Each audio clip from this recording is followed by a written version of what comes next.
日曜日暇でしたか？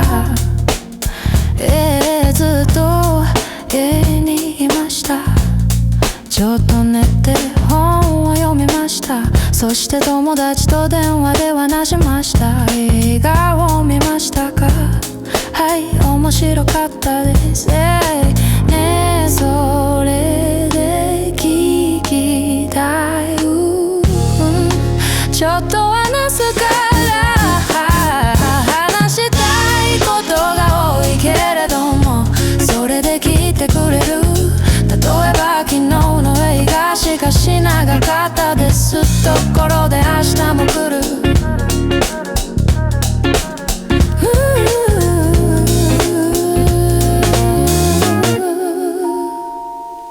休みは楽しかったですか？家族と旅行に行きました。どこに行きましたか？山の近くのホテルに泊まりました。そして本もたくさん読みました。すごく良かったです。ねえ、それで聞きたい。ちょっと話すから話したいことが多いけれども、それで聞いてくれる？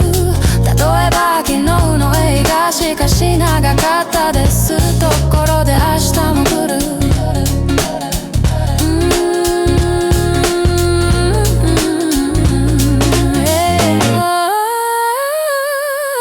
それで話したいです。しかし今日